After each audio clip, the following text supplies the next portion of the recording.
ലോകമെമ്പാടുമുള്ള racing പ്രേമികളുടെ ആവേശമായിരുന്നു fast and furious സീരീസിലുള്ള സിനിമകൾ. പ്രശസ്ത ഹോളിവുഡ് താരവും ഈ സിനിമകളിലെ ആക്ഷൻ ഹീറോവുമായിരുന്ന പോൾ വാക്കർ കഴിഞ്ഞയാഴ്ച വാഹനാപകടത്തിൽ അന്തരിച്ചു. തെക്കൻ കാലിഫോർണിയയിൽ വെച്ച് അദ്ദേഹം സഞ്ചരിച്ചിരുന്ന പോർഷെ അപകടത്തിൽപ്പെടുകയായിരുന്നു. സ്ക്രീനിലും പുറത്തും ഒരു റേസിംഗ് ഭ്രാന്തനായിരുന്ന വാക്കർ ഫാസ്റ്റ് ആൻഡ് ഫ്യൂരിയസ് ചിത്രങ്ങളിലൂടെയാണ് ലോകപ്രശസ്തി നേടുന്നത്. 6 സിനിമകൾ പുറത്തിറങ്ങിയ ഫാസ്റ്റ് ആൻഡ് ഫ്യൂരിയസ് സീരീസ് ഇതിനോടകം $2.38 ബില്യൺ കളക്ട് ചെയ്തത്. ഇതിലെ 7ാമത്തെ സിനിമയുടെ നിർമ്മാണം ഇദ്ദേഹത്തിൻ്റെ മരണത്തെ തുടർന്ന് നിർമ്മാതാക്കളായ യൂണിവേഴ്സൽ സ്റ്റുഡിയോസ് നിർത്തിവെക്കുകയും ചെയ്തു. പോൾ വാക്കറിന് ആദരാഞ്ജലികൾ അർപ്പിച്ചുകൊണ്ട് ഈ ആഴ്ചയിലെ ബിസ് വീക്ക് ആരംഭിക്കുന്നു. Welcome to Biz Week. Indian വിമാന കമ്പനികൾക്ക് വിദേശ സർവീസുകൾ ആരംഭിക്കുന്നതിന് ഏർപ്പെടുത്തിയ നിബന്ധനകൾ ലഘൂകരിക്കുന്നു. വ്യോമയാന മേഖലയിൽ നേരിട്ടുള്ള വിദേശ നിക്ഷേപം അനുവദിച്ചതിന് ശേഷമുള്ള ഏറ്റവും സുപ്രധാനമായ തീരുമാനമായിരിക്കും ഇത്. കോമ്പറ്റീഷൻ കമ്മീഷൻ ഓഫ് ഇന്ത്യയുടെ ഇപ്പോഴത്തെ ശുപാർശ നടപ്പിലായാൽ മാന്ദ്യത്തിലുള്ള വ്യോമയാന മേഖലയ്ക്ക് പുത്തനുണർവായിരിക്കും ഇതിലൂടെ ഉണ്ടാവുക. പുതുതായി ആരംഭിക്കാനിരിക്കുന്ന വിമാന കമ്പനികൾക്ക് കൂടുതൽ വരുമാന സാധ്യതയും ഇതിലൂടെ ഉണ്ടാകും.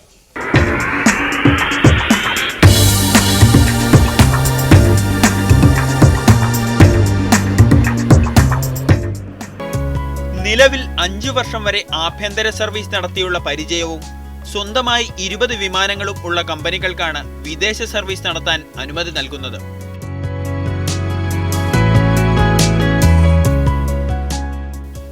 അതിനാൽ തന്നെ ചുരുക്കം ചില സ്വകാര്യ കമ്പനികൾക്ക് മാത്രമേ വിദേശ സർവീസുകൾ ആരംഭിക്കാൻ കഴിഞ്ഞിട്ടുള്ളൂ.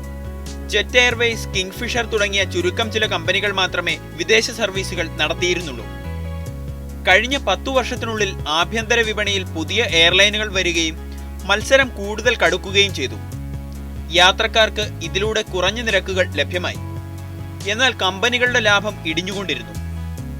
കിങ്ഫിഷർ പോലെയുള്ള പല വിമാന കമ്പനികളുടെയും സാമ്പത്തിക സ്ഥിതി അത്യന്തം വഷളാവുകയും അടച്ചുപൂട്ടലുകളിലേക്ക് നീങ്ങുകയും ചെയ്തു. ഇൻഡിഗോ ഒഴികെയുള്ള മറ്റെല്ലാ വിമാന കമ്പനികളും നഷ്ടക്കണക്കുകളാണ് പുറത്തുവിടുന്നത്. സ്പൈസ് ജെറ്റ്, ജെറ്റ് എയർവേസ് എന്നീ എയർലൈനുകൾ പിടിച്ചു നിൽക്കാനായി ഓഹരി വിൽപ്പനയ്ക്ക് വരെ തയ്യാറായി. കടം പരിധി കവിഞ്ഞതോടെ കിങ്ഫിഷറിന് സർവീസുകൾ തന്നെ പൂർണ്ണമായും നിർത്തിവെക്കേണ്ടി വന്നു. തുടർന്ന് ലൈസൻസും റദ്ദാക്കപ്പെട്ടു. ഇങ്ങനെ വ്യോമയാന മേഖലയിലെ വളർച്ച നിശ്ചലാവസ്ഥയിലേക്ക് നീങ്ങുന്നതിന്റെ ലക്ഷണങ്ങൾ കാണിച്ചു തുടങ്ങി. ഇതൊഴിവാക്കാൻ കോമ്പറ്റീഷൻ കമ്മീഷൻ ഓഫ് ഇന്ത്യയുടെ ഇപ്പോഴത്തെ ശുപാർശ സഹായിക്കും എന്നാണ് കരുതുന്നത്.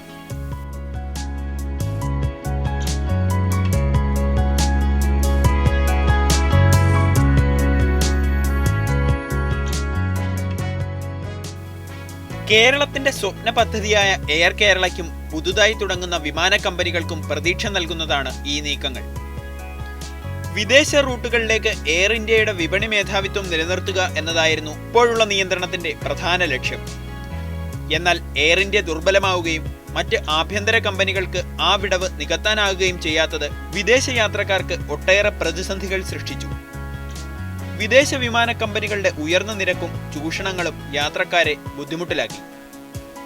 ഈ അവസ്ഥയിലാണ് നിയന്ത്രണങ്ങളിൽ ഇളവ് വരുത്താൻ ആലോചിക്കുന്നത്.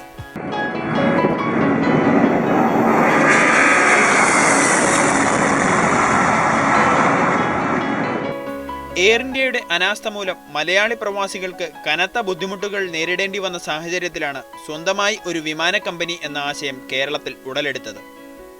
എന്നാൽ വിദേശ സർവീസ് നടത്തണമെങ്കിൽ 5 വർഷത്തെ ആഭ്യന്തര സർവീസ് പരിചയവും 20 വിമാനവും വേണമെന്ന കേന്ദ്ര വ്യോമയാന മന്ത്രാലയത്തിന്റെ നിബന്ധന രാജ്യത്തെ കറണ്ട് അക്കൗണ്ട് കമ്മിയിൽ കഴിഞ്ഞ വർഷത്തെ അപേക്ഷിച്ച് വൻ കുറവ്. മൊത്ത ആഭ്യന്തര ഉൽപ്പാദനത്തിന്റെ 1.2% ഇപ്പോൾ ധനക്കമ്മി കുറഞ്ഞിരിക്കുന്നത്. സമ്പദ് വ്യവസ്ഥ പ്രതിസന്ധിയിൽ നിന്ന് കരകയറുന്നതിന്റെ സൂചനയായി ഇത് വിലയിരുത്തപ്പെടുന്നു. ഇതിനെ സാധൂകരിച്ചുകൊണ്ട് ഓഹരി വിപണിയിലും വൻ മുന്നേറ്റമാണ് കഴിഞ്ഞയാഴ്ച ദൃശ്യമായത്. രാജ്യത്തിന് പുറത്തേക്കും അകത്തേക്കുമുള്ള വിദേശ നാണയ വിനിമയത്തിലെ വ്യത്യാസമാണ് കറണ്ട് അക്കൗണ്ട് കമ്മി. കയറ്റുമതി വർദ്ധിച്ചതും സ്വർണ്ണ ഇറക്കുമതി നിയന്ത്രിക്കപ്പെട്ടതുമാണ് കറണ്ട് അക്കൗണ്ട് കമ്മി കുറയാൻ കാരണം. റിസർവ് ബാങ്കാണ് കഴിഞ്ഞയാഴ്ച ഇത് സംബന്ധിച്ച കണക്കുകൾ പുറത്തുവിട്ടത്. കമ്മി $5.2 ബില്യൺ താഴ്ന്നു. ജൂലൈ മുതൽ സെപ്റ്റംബർ വരെയുള്ള കാലയളവിലെ കണക്കാണിത്.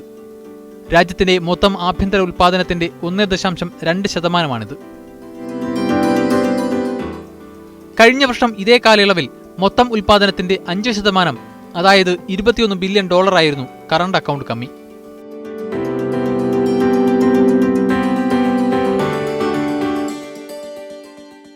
സ്വർണ്ണ ഇറക്കുമതി $16.4 ബില്യൺ നിന്ന് $3.6 ബില്യൺ കുറഞ്ഞു.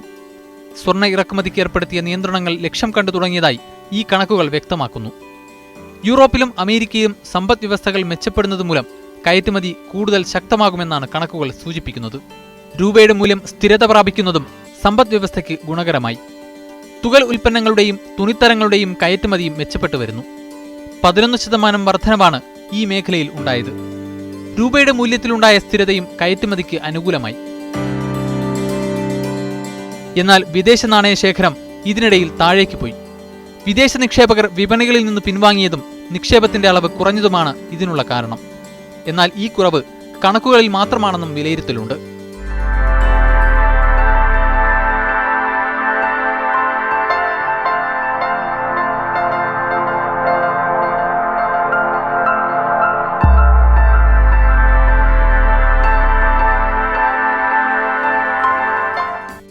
നിയമവിധേയമായ സ്വർണ്ണ ഇറക്കുമതി കുറഞ്ഞെങ്കിലും കള്ളക്കടത്ത് ഈ കാലയളവിൽ 7 മടങ്ങ് വർദ്ധിച്ചു. സാമ്പത്തിക വിദഗ്ധർ പ്രവചിച്ചതുപോലെ സ്വർണ്ണ ഇറക്കുമതിക്കുള്ള നിയന്ത്രണങ്ങൾ യഥാർത്ഥത്തിൽ വിപരീത ഫലമാണ് ഉണ്ടാക്കുന്നതിന്റെ സൂചനയാണിത്. ധനമന്ത്രാലയത്തിന്റെ കണക്കനുസരിച്ച് സ്വർണ്ണവേട്ടയുമായി ബന്ധപ്പെട്ട 879 കേസുകളാണ് കഴിഞ്ഞ ഒരു വർഷത്തിനുള്ളിൽ റിപ്പോർട്ട് ചെയ്തത്. മുൻവർഷത്തെ അപേക്ഷിച്ച് 272% വർധനവ്. വേൾഡ് ഗോൾഡ് കൗൺസിലിന്റെ കണക്കനുസരിച്ച് ഇക്കാലയളവിൽ നിയമവിധേയമായ സ്വർണ്ണ ഇറക്കുമതി 56% കുറഞ്ഞ് 131 ടണ്ണിലെത്തി. ഈ വർഷം ഇറക്കുമതി 850 ടണ്ണിലേക്ക് എത്തിക്കുക എന്നതായിരുന്നു സർക്കാരിന്റെ ലക്ഷ്യം. തീരുവ വർദ്ധിപ്പിക്കുന്നതിലൂടെ 4830 കോടി രൂപ ഗവൺമെന്റിന് അധിക വരുമാനം ലക്ഷ്യമിട്ടിരുന്നു. വിലവർധനയിലൂടെ ഡിമാൻഡ് കുറയ്ക്കാമെന്ന ഗവൺമെന്റിന്റെ ലക്ഷ്യം പാലിക്കാനിടയില്ലെന്നാണ് കണക്കുകൾ സൂചിപ്പിക്കുന്നത്.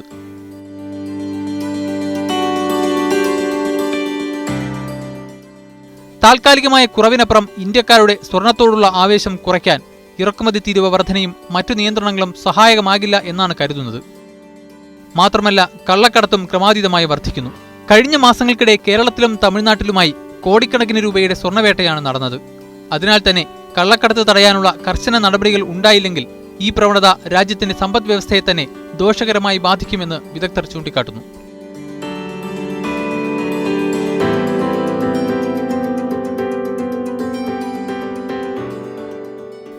എന്നാൽ ഓഹരി വിപണിയിൽ വൻ കുതിപ്പ് കണ്ട ആഴ്ചയാണ് കടന്നുപോയത്. രൂപയുടെ മൂല്യത്തിലും വർധനമുണ്ടായി. 4 സംസ്ഥാനങ്ങളുടെ എക്സിറ്റ് പോൾ ഫലം വന്നതോടെയാണ് ഈ കുതിപ്പ്. സെൻസെക്സ് 455 പോയിന്റ് ഉയർന്ന് 21,000-ഉം നിഫ്റ്റി 140 പോയിന്റ് ഉയർന്ന് 6,300-ഉം കടന്നു. നവംബറിലെ റെക്കോർഡ് കുതിപ്പിന് ശേഷം ആദ്യമായിട്ടാണ് ഓഹരി വിപണിയിൽ ഇത്തരം ഉയർച്ചയുണ്ടായത്. സെൻസെക്സ് അധിഷ്ഠിത ഓഹരികളിൽ 20 എണ്ണം നേട്ടം കൈവരിച്ചു. 2008 ജനുവരി 8-നാണ് ആദ്യമായി സെൻസെക്സ് 21,000 പോയിന്റ് കടന്നത്.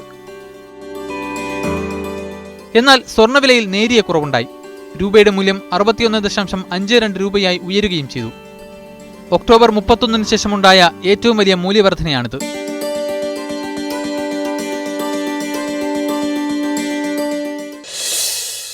ക്രിസ്മസ് അടുത്തു വരുന്നു. ലോകത്തെല്ലായിടത്തും വിൽപ്പനയും പൊടിച്ചു തുടങ്ങി. ക്രിസ്മസിലെ ചില വ്യത്യസ്ത കാഴ്ചകളിലൂടെ ബിസ്വി. ക്രിസ്മസ് ആഘോഷത്തിന് ഇനി അധികം നാളില്ല. അതിനു മുമ്പ് സാന്റാക്ലോസിനെ വാടകയ്ക്കെടുക്കാൻ അവസരമൊരുക്കുകയാണ് ബെർലിനിലെ ഒരു ഒത്തുചേരൽ.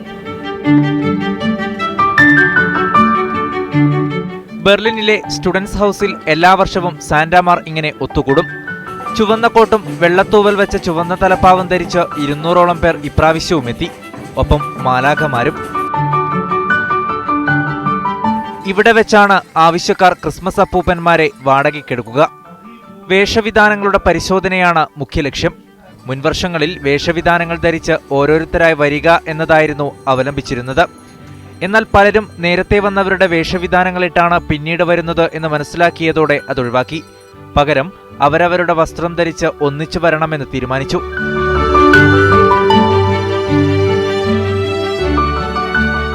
ഈ ഒത്തുചേരലിൽ പലരും അവരവരുടെ അനുഭവങ്ങളും പങ്കുവയ്ക്കാറുണ്ട്. ക്രിസ്തുമസ് ആഘോഷങ്ങൾക്ക് തുടക്കമായി എന്ന സന്ദേശം നൽകിക്കൊണ്ടാണ് ഈ കൂട്ടായ്മ അവസാനിക്കുന്നത്. ആളുകളെ വാടകയ്ക്കെടുക്കാനായി നല്ല തിരക്കും ഇതേ തുടർന്ന് നല്ല ബിസിനസ്സും ഇത്തവണ ഇവിടെയുണ്ടായി.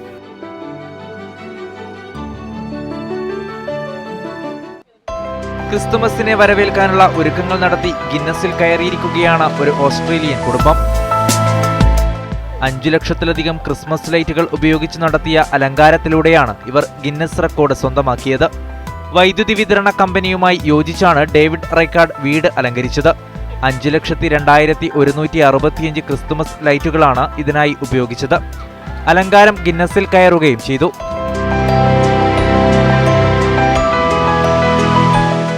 ഒക്ടോബറിലാണ് ഡേവിഡ് അലങ്കരിക്കൽ തുടങ്ങിയത്. 1 മാസമെടുത്താണ് പൂർത്തീകരിച്ചത്. അലങ്കാരം ഗ്രീൻ എനർജി പ്രോഗ്രാം വഴിയാണ് പൂർത്തിയാക്കിയതെന്ന് റെക്കോർഡ് ജേതാവ് ഡേവിഡ് റൈക്കാർഡ് പറഞ്ഞു. അലങ്കാരം കൊണ്ട് ഗിന്നസിൽ കയറുന്ന വാർത്ത കാണുന്നവർക്കും കേൾക്കുന്നവർക്കും അത്ഭുതമാണെങ്കിലും റൈക്കാർഡിന്റെ കുടുംബത്തിന് ഇത് അത്ഭുതമല്ല. 2011 അവർ 3 ലക്ഷത്തിലധികം ലൈറ്റുകൾ ഉപയോഗിച്ച് വീടലങ്കരിച്ചു. 2,500 ഓസ്ട്രേലിയൻ ഡോളറാണ് ഇത്തവണ അലങ്കാരത്തിന് ചെലവ് വന്നത്.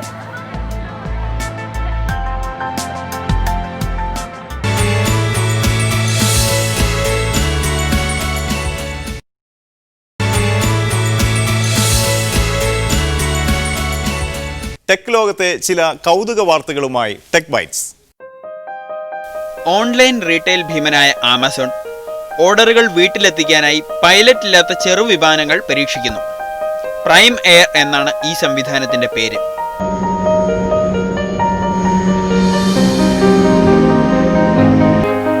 2.3 കിലോഗ്രാം വരെയാണ് ഈ ഡ്രോണിന് വഹിക്കാനാവുക. ഭാവിയിൽ ഇതിലൂടെ 30 മിനിറ്റിനകം ഓർഡറുകൾ വീട്ടിലെത്തിക്കാനാകുമെന്നാണ് ആമസോൺ പറയുന്നത്. ഉഗ്രൻ ഐഡിയയാണെങ്കിലും ഇത്തരമൊരു സർവീസ് നടപ്പിലാക്കാൻ ചുരുങ്ങിയത് 5 വർഷമെങ്കിലും എടുക്കും.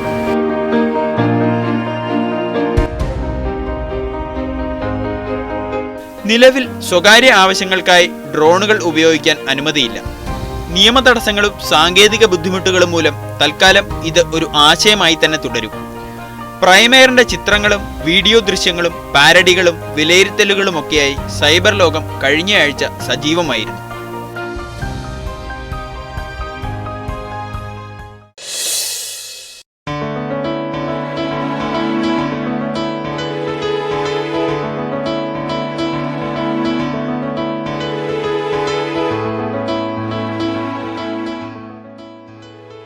വളവുള്ള ഫോണുകളായിരിക്കും ഒരുപക്ഷെ മൊബൈൽ ലോകത്തെ ഇനിയുള്ള ട്രെൻഡ്. സാംസങ് അത്തരത്തിലുള്ള ആദ്യ ഫോൺ കഴിഞ്ഞ മാസം അവതരിപ്പിച്ചിരുന്നു.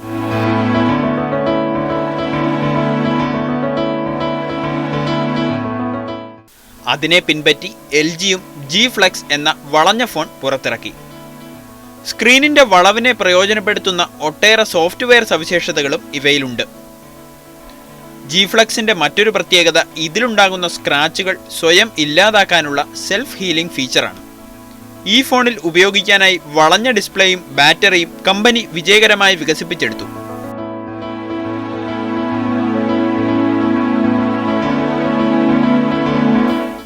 അടുത്ത വർഷം പകുതിയോടെ ഈ ഫോൺ അമേരിക്കയിൽ ലഭ്യമാകും എന്നാണ് കരുതുന്നത്.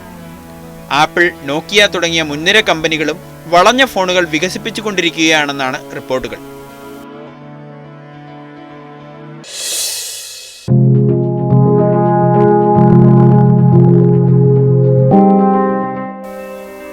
തങ്ങളുടെ സേവനങ്ങൾക്ക് ആനിമേഷൻ ക്യാരക്ടറുകളുടെ പേര് നൽകുന്ന തിരക്കിലാണ് മൈക്രോസോഫ്റ്റ്. ആപ്പിളിന്റെ സിരി, ഗൂഗിൾ നൗ എന്നീ ശബ്ദാധിഷ്ഠിത സെർച്ചുകൾക്ക് ബദലായി കോർട്ടന എന്ന തങ്ങളുടെ സെർച്ച് അവതരിപ്പിക്കാൻ ഒരുങ്ങുകയാണ് അവർ.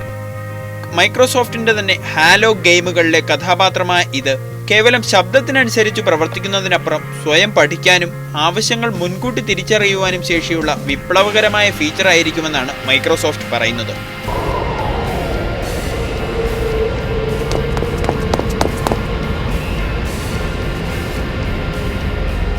കോർട്ടന മാത്രമല്ല, ഇന്റർനെറ്റ് എക്സ്പ്ലോററിലെ മാൽവെയറുകളെ തടയാനുള്ള ഫീച്ചറിന് ഇനി മുതൽ ഇനോരി ഐസോവ എന്ന ആനിമേഷൻ ക്യാരക്ടറിന്റെ അകമ്പടി ഉണ്ടാകും.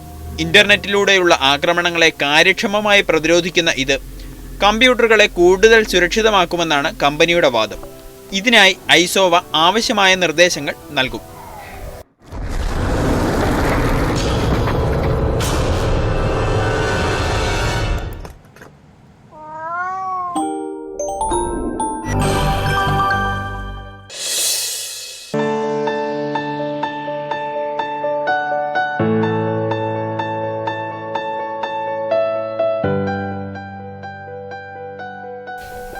നോക്കിയ ഒഴിവാക്കിയത് ജോള യാഥാർത്ഥ്യമാക്കി. മൈക്രോസോഫ്റ്റിന്റെ വിൻഡോസ് ഓപ്പറേറ്റിംഗ് സിസ്റ്റത്തിലേക്ക് നോക്കിയ മാറിയപ്പോൾ അവർ വികസിപ്പിച്ചുകൊണ്ടിരുന്ന മീഗോ എന്ന സോഫ്റ്റ്വെയർ പ്രോജക്റ്റ് ഉപേക്ഷിക്കപ്പെട്ടു. അങ്ങനെ നോക്കിയയിൽ നിന്ന് പുറത്തു പോകേണ്ടി വന്ന സോഫ്റ്റ്വെയർ എഞ്ചിനീയർമാർ ചേർന്ന് ജോള എന്ന കമ്പനി രൂപീകരിച്ചു. അതിനുശേഷമുള്ള 2 വർഷത്തെ കഠിനാധ്വാനത്തിന്റെ ഫലമാണ് ഇപ്പോൾ പുറത്തിറങ്ങിയ ജോള സ്മാർട്ട് ഫോൺ.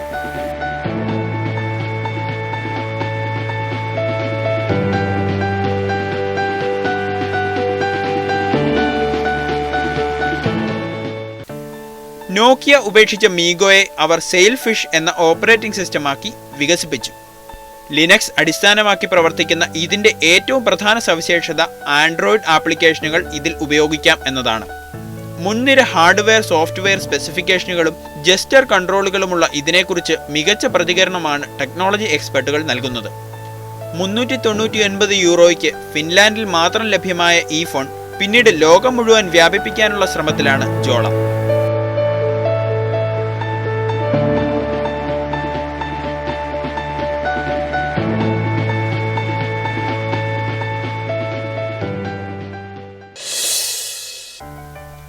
സോണിയും മൈക്രോസോഫ്റ്റും തങ്ങളുടെ പുതുതലമുറ ഗെയിമിംഗ് കൺസോളുകൾ ഈയിടെ അവതരിപ്പിച്ചിരുന്നു.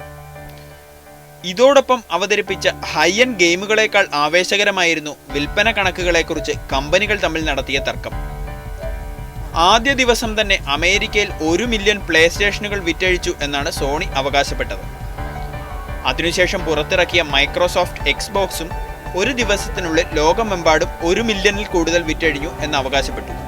ഒരാഴ്ചയ്ക്കകം 2.5 മില്യൺ പ്ലേ സ്റ്റേഷനുകൾ ലോകത്തെമ്പാടും വിറ്റഴിച്ചു എന്ന സോണിയുടെ അവകാശവാദം വെറും പെരുപ്പിച്ചു കാണിച്ച കണക്കാണെന്നാണ് മൈക്രോസോഫ്റ്റ് തിരിച്ചടിക്കുന്നത്. വാദങ്ങൾ എന്തായാലും ബ്ലാക്ക് ഫ്രൈഡേ ഷോപ്പിംഗിലും ഓൺലൈൻ സ്റ്റോറുകളിലും ചൂടപ്പം പോലെ വിറ്റഴിയുന്നത് ഗെയിമിംഗ് കൺസോളുകളാണെന്ന് കണക്കുകൾ വ്യക്തമാക്കുന്നു.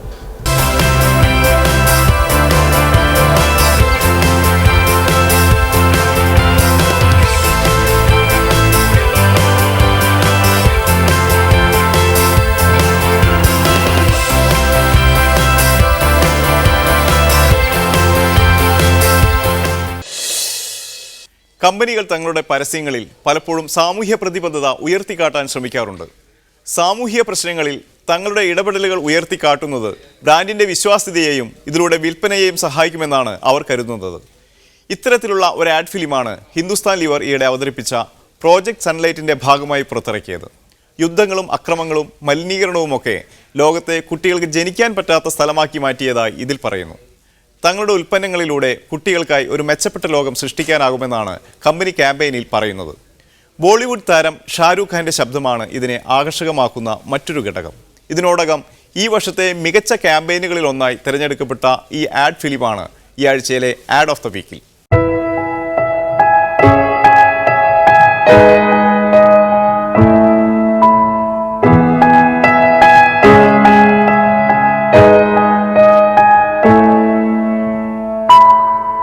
We are scared. We are scared seeing the present. We are scared for the future. You realize that you're someone else's protector.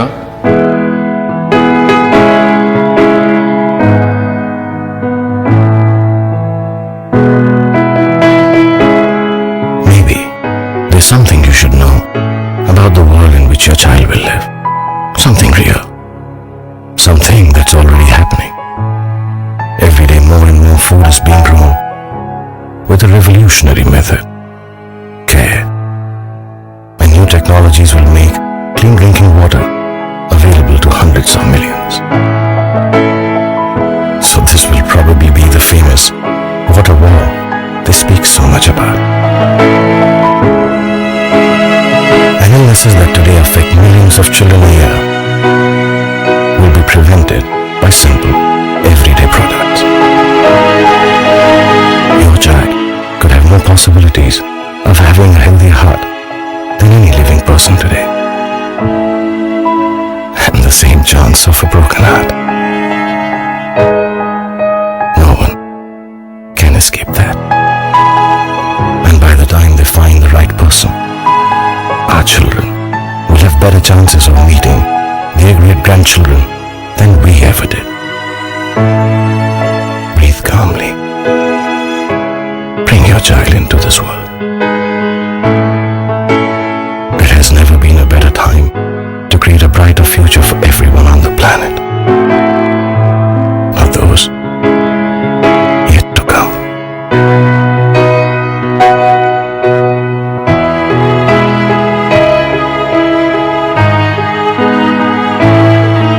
Where I come from,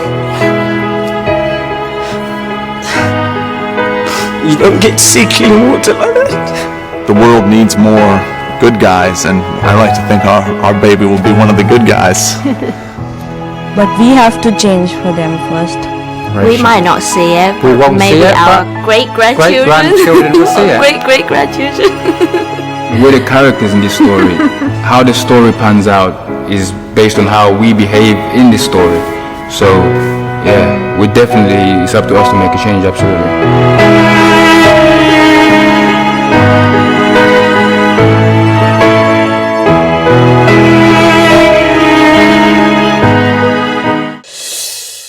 വിസ്മയ്ക്ക് ഇവിടെ പൂർണ്ണമാകുന്നു. അടുത്ത ആഴ്ച വീണ്ടും കാണാം. Good bye.